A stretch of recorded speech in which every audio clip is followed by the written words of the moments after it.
দেৱজিৎ ভূঞাৰ কবিতা অসমীয়া কোন। অসমীয়া কোন সুধি সুধি নিদিবা মোক লাজ।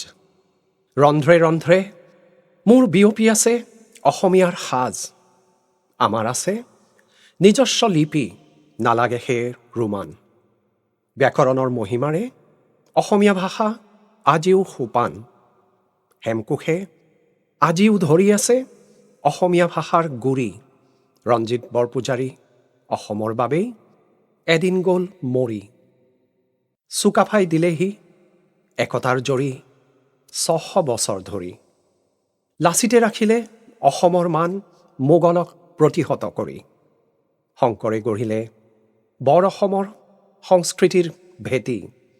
নৰনাৰায়ণ চিলাৰায়ে ধৰিলে ইয়াক আতি।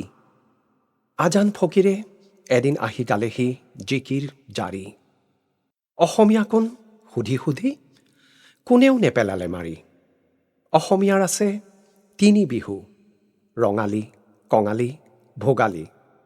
জাতি ধৰ্মৰ বিভেদে কেতিয়াও দিয়া নাই বিধি পথালি। নৃত্যৰ আছে ধ্ৰুপদী শৈলী, সত্ৰীয়া নৃত্য তাৰ নাম। লোকগীত বিহুগীত গাই বিশ্ব দৰবাৰলৈ উচ্ছ্বসিৰে যাম। আমাৰ আছে জাতীয় সংগীত ঔ মোৰ আপোনাৰ দেশ। বিশ্ব ইতিহাসত অসমীয়াৰ নাম কাহানিও নহয় শেষ। অসমীয়া কোন বুলি নুসুধিবা মোক, খং উঠে মোৰ বৰ। কোচ কছাৰীৰ লালুং কাৰ্বি অসম সকলোৰে নিজৰ ঘৰ। আহোম কলিতা বামুণ মিচিং অসমীয়াক নকৰিবা ভাগ। সময়ৰ এতিয়া আকুল আহ্বান, জাগ অসমীয়া জাগ।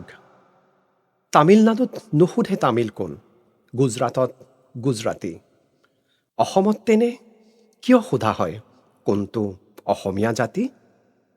মহাভাৰতৰ দিনৰে পৰা ভাৰতত আছে অসম দেশৰ নাম। যুগে যুগে জিলিকি আহিছে অসমীয়াৰ শৌৰ্য বীৰ্য কাম। ভাৰতত নিজকে সেয়ে মই অসমীয়া বুলি পৰিচয় দি যাম। অসমীয়া কোন আনক সুধিলে নিজেই অপমান পাম। অসম মাতৃক ভাল পোৱা যদি তেনে লোৱা মাতৃৰ নাম। জগত সভাত অসমীয়া উজলিব দেখুৱাই নিজৰ কাম।